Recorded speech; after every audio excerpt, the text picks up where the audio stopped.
Mas nós temos, então, o professor do Instituto de Direito Público, que está gentilmente aqui conosco. Né? E ele vai participar aqui conosco. E, para isso, é o doutor João Paulo Martinelli, que está mais uma vez aqui gentilmente conosco. Martinelli, mais uma vez, muito obrigado pela gentileza, pela participação aqui no jornal. Eu que agradeço o convite. Muito obrigado. Martinelli, nós lembramos que o projeto, eu acho que é até do senador que foi candidato a presidente da República. O Álvaro Dias. Álvaro Dias. Foi aprovado no Senado já em 2 votações, porque é uma mudança constitucional, para acabar de vez com o chamado foro privilegiado. E agora vai para a Câmara dos Deputados. Mas isso eu acho que é só depois do dia 1º, né? Porque vem aí o novo pessoal. Bom, e aí? Aí essa extensão desse foro privilegiado deve ser encolhida, deve ser aumentada? Qual é a avaliação que você faz disso? Eu ainda tenho dúvidas a respeito dessa restrição, porque nós temos que lembrar que se houver a restrição, nós vamos ter grandes autoridades que vão ser julgados em primeira instância e muitas vezes por magistrados que não contam com uma estrutura suficiente. Né?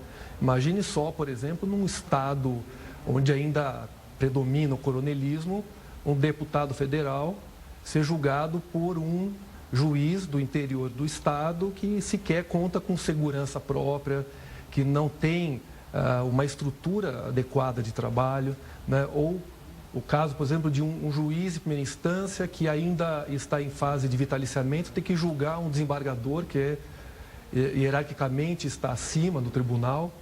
Né? Então, eu ainda tenho sérias dúvidas a respeito.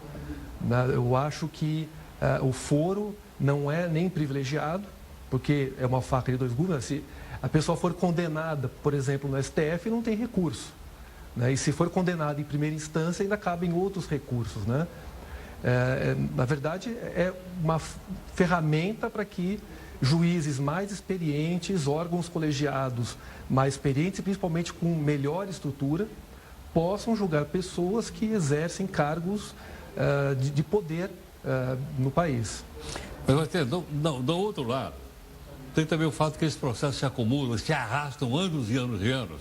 E eu acho que passa para a população a sensação do seguinte, não acontece nada com esse pessoal. E já foi feita uma estrutura para esse pessoal não ser julgado nunca.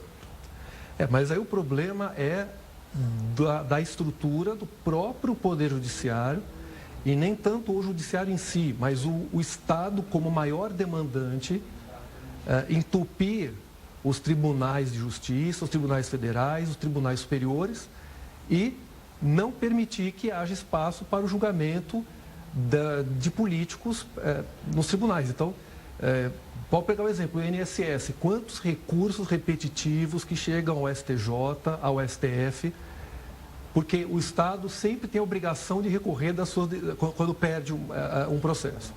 Então, se houvesse uma reforma nesse sentido de impedir que o Estado recorresse sempre, haveria uma demanda menor e haveria mais tempo para esse julgamento. Então, o problema não é o foro prerrogativo de função, o problema é que as pautas do judiciário estão entupidas. Agora, quando você diz, olha, um juiz de primeira instância não teria condições ou coragem para condenar, por exemplo, um deputado federal ou um desembargador, em outras palavras, estamos dizendo assim, então não funciona, pô. Não é questão de ter coragem ou condições. Não, mas eu acho que tem que ter coragem, porque ele pode até ser ameaçado fisicamente. Claro, mas o problema é a estrutura. O problema é a estrutura de trabalho.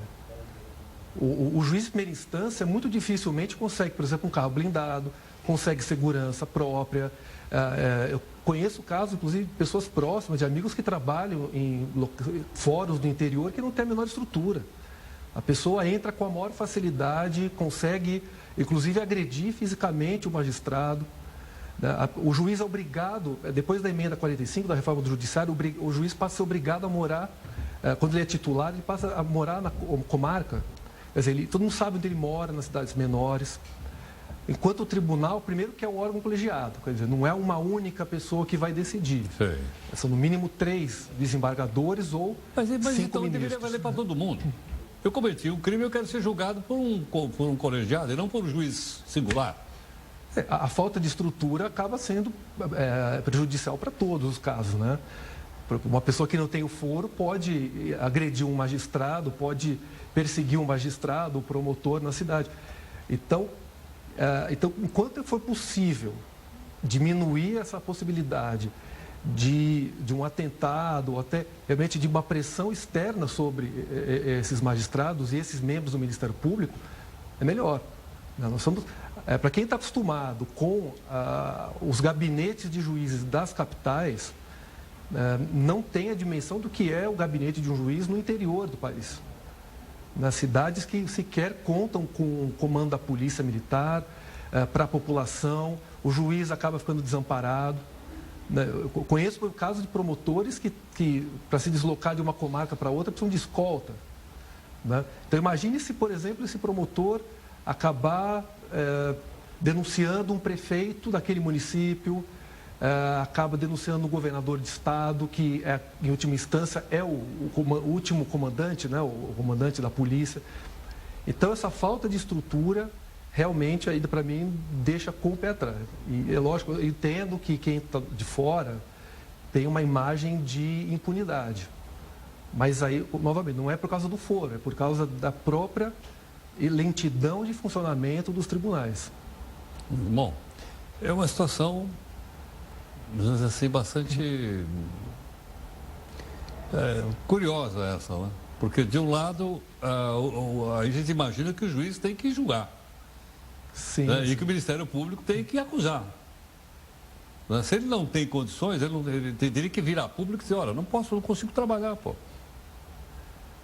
Alguns dizem, né? Alguns dizem isso, mas ainda não é suficiente. Né? A gente sabe que o Ministério Público precisa ter uma estrutura policial adequada e a própria polícia também não tem uma estrutura adequada. Né? A maior parte da polícia, tanto civil como militar, trabalha em condição subhumana. Né? Eu tive delegado de polícia tendo que pagar do bolso coisas banais, né? Desde impressora, caneta, papel do próprio bolso, fóruns que não funcionam direito, né? E o juiz fica impossibilitado de trabalhar de uma forma adequada.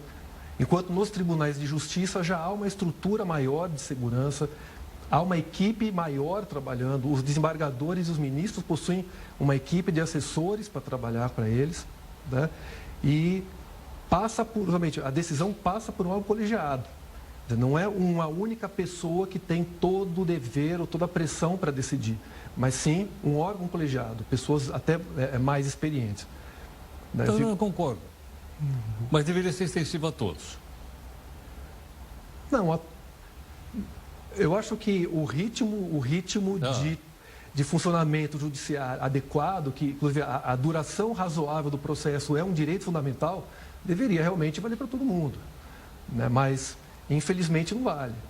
Agora, uma outra questão de impunidade também é pensar o seguinte, pegar um processo que vai para a primeira instância de uma grande autoridade, também existe a chance de prescrever, porque da decisão da primeira instância cabe recurso para a segunda, depois dali cabe recursos para os tribunais superiores, que enquanto nos tribunais superiores o número de recursos é muito menor. Então, mas a gente tem noticiado aqui que muitas dessas acusações também já prescreveram.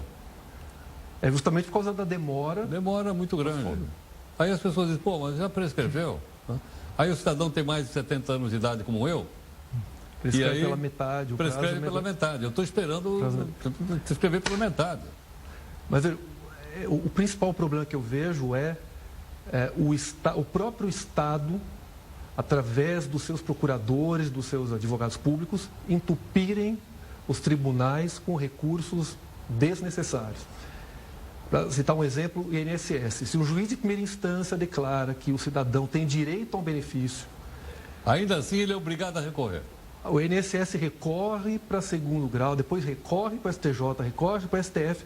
E entope tudo lá. E entope. E aí fica parado aquele inquérito, aquela denúncia contra um político que tem o foro. E ele é obrigado a recorrer, né? É obrigado. Se ele não for recorrer, ele vai ser processado. Pode sofrer o processo administrativo. Então é preciso ter, inclusive, uma mudança legislativa isso, para acabar com esse recurso necessário e diminuir a demanda do próprio Estado pelo Poder Judiciário. Entendi. O problema em si não é o próprio foro. Eu sou favorável, Claro. até por uma questão de estrutura de trabalho, não por falta de capacidade ou de coragem de magistrados. Entendo. Sinelli, obrigado pela gentileza mais uma vez. Né? Agradeço. Muito grato. Boa noite. Você dá aula no Instituto De Direito Público de São Paulo. Direito Público de São Paulo. Isso. Tá, você dá aula de Direito Penal. Direito Penal. Tá certo. E o teu livro que você me falou? Lições Fundamentais de Direito Penal, Direito Penal. parte geral. Parte geral. Está destinado ao pessoal que faz curso de Direito. Graduação, pós-graduação, profissionais e para a área de concurso público também. Muito obrigado. Eu que agradeço. Bom, gentilmente então aqui conosco o doutor João Paulo Martinelli, e a discussão, aliás, uma discussão interessante, não é? Apresentou um ponto de vista bem interessante aqui para a gente em relação ao eu chamo de foro privilégio, porque nós falamos de uma maneira assim mais popular.